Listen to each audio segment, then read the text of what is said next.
I found it, my new favorite shoe. So if you followed me before, you know I have a variety of different shoes that I wear all the time, but I've been looking for a new one, so I think I found my new one. This is the Altra Flow 3. I've been able to use it as a daily trainer, as a shoe to walk, maybe a little pickup run, some interval runs and speed work, and even it's low enough that you can actually use it for strength training.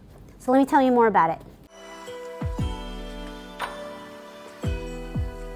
The first thing that I liked about it is just the fit. It has a little bit of a snug fit around the middle part of my foot. It lets my foot spread in that typical Altras fashion with the wide toe box, and it's not so high that I feel like I can use it for strength training because it's somewhat low to the ground. Now I like a little bit of bounce in the shoe, but not a lot of cushion. But again, I don't like it really firm. So I know I'm looking for that Goldilocks moment, and it's different for everybody. And this one just hit just right. As soon as I put it on and went for a run around the store, and then when I was able to buy it and take it out for a run, I felt great. I've been able to use it, as I said, for just everyday runs, when I'm doing a little bit of speed work, and even like holding my pace for a tempo run. Since I use it for strength training, I know one of the big trends that's coming out is hyrox training, where you're doing a variety of fitness type of exercises and running, and this fits all of that. There's a nice grip on the bottom of the shoe.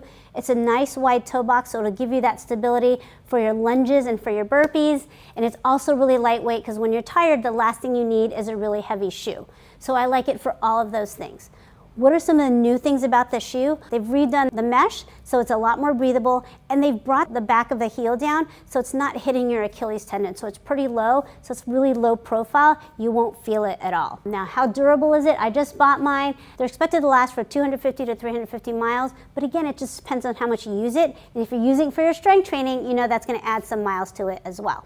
It's 32 millimeters in the back and 28 in the front, so not super high.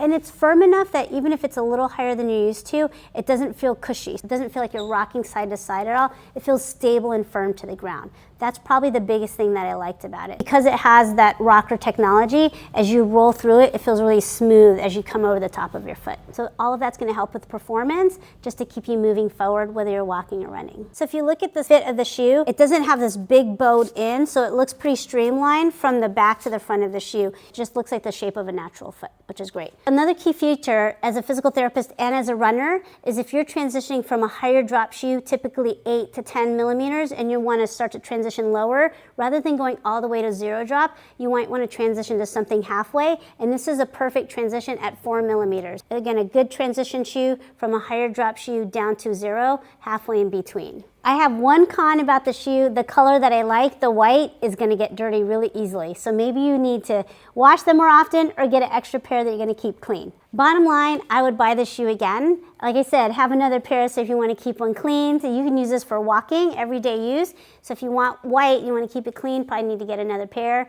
I would buy this shoe again just for everyday running, and I feel like I'm going to use it quite a bit. So as a physical therapist, some of the key things that are great about a shoe like this, one, with the wider toe box, it'll let your feet splay out. So if you're having a little difficulty with some tightness in your toes, this allows your toes to spread out. Because it's not a very high drop, you do need to have some ankle mobility in your foot. So if you're going from a shoe that drops quite a bit to coming down to a shoe with less drop, you want to make sure you're working on that calf mobility, or you're going to transition into the shoe a little bit more gradually. It will start to take some of the pressure hopefully off of your knees, but again, you have to make sure you have the ankle motion to go with it. I'm Dr. Lynn. I'm a physical therapist and a lifelong runner, and I'm here to make sure that you have the right shoes to help you stay lifelong running as well. Where can you get this shoe? Hopefully at your local store here in Pensacola and in Fairhope at Running Wild. Come check out the shoe and see if it's a good fit for you.